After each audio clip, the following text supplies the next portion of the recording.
আসসালামু আলাইকুম দর্শক, যাচ্ছি ঢাকা। কিন্তু ঢাকা যাচ্ছি সাথে ছেলেকে নিয়ে।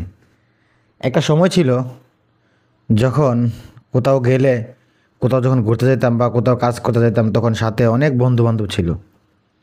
কিন্তু এখন আসলে বন্ধু বান্ধব নেই। কেন নেই? কারণ এখন সবাই ব্যস্ত আমার মতো। কেউ কেরিয়ার করার জন্য ব্যস্ত, কেউ তার ফ্যামিলি নিয়ে ব্যস্ত, আবার অনেকে আছে দূর প্রবাসে পাড়ি দিয়েছে সংসার চালানোর জন্য। তো ঠিক তেমনটা আমারও ক্ষেত্র। হয়তো অনেক দিন প্রবাসে ছিলাম, দেশে এসেছি, এসে এখন ঘোরাফেরা করছি ছেলেকে নিয়ে। হ্যাঁ, কিন্তু কিছুদিন পর আবার আমিও চলে যাব। তো এটাই বাস্তবতা। কারণ আপনার নিজের ফ্যামিলিকে সুখী রাখার জন্য অনেক বন্ধুবান্ধব আছে যারা কিনা এখন প্রবাসের মাটিতে প্রতিনিয়ত কাজ করছে। তার এখন যেহেতু বন্ধুবান্ধব দেশে নেই, তো চিন্তা করলাম যে যেহেতু ছেলে আছে, ছোট ছেলেকে নিজের বন্ধু বানিয়ে নিলাম।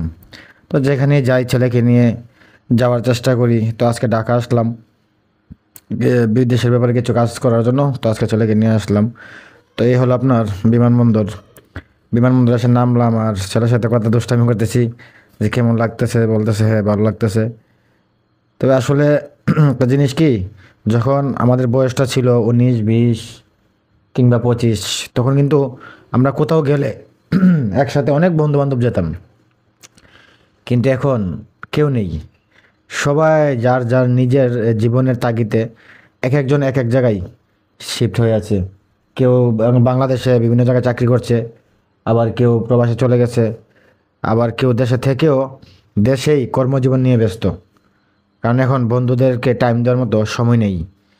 কারণ হচ্ছে কি, যখন আপনার বয়সটা হয়ে যাবে 30, 35, 40, তখন কিন্তু আর বন্ধু বান্ধবদের সাথে আড্ডা দেওয়ার মতো সময় থাকে না। তখন সময় হয়ে যায় ছেলে মেয়ে কিংবা তার ফ্যামিলি।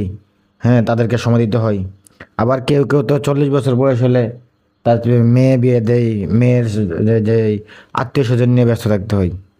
তো আসলে এই হলো আমাদের প্রত্যেকটা মানুষের জীবন। অল্প এই ছোট্ট জীবনে কত কিছুই না স্মৃতি হিসাবে থেকে যায়। তো আজকে আসলে এই ভিডিওটাও একটা স্মৃতি হিসাবে রাখার জন্য বানিয়েছি। যেহেতু আজকে আমার ছেলেকে নিয়ে ঘুরতে আসলাম ঢাকা শহর, তো ওই জন্য ভিডিওটা করা। তো আসলে জানি না দর্শক, আমার কথাগুলো কেমন লাগলো কমেন্টে জানাবেন। ভালো থাকবেন, সুস্থ থাকবেন। আর আমরা কিন্তু কথা বলতে বলতে, ঘুরতে ঘুরতে চলে এসেছি এখন আমাদের নিজের গন্তব্যে। তো এখন এই হলো অবস্থান, একটা প্রত্যেকটা মানুষের অবস্থানে তো ঠিকই। তো ভাই, একটা কথা বলবো কি, এই ছোট্ট জীবনে কারোর সাথে এরকম কোনো ব্যবহার করবেন না যেন আপনি এই দুনিয়া থেকে চলে যাওয়ার পর আপনার নামে গিয়ে করে। তো ভালো থাকবেন, সুস্থ থাকবেন।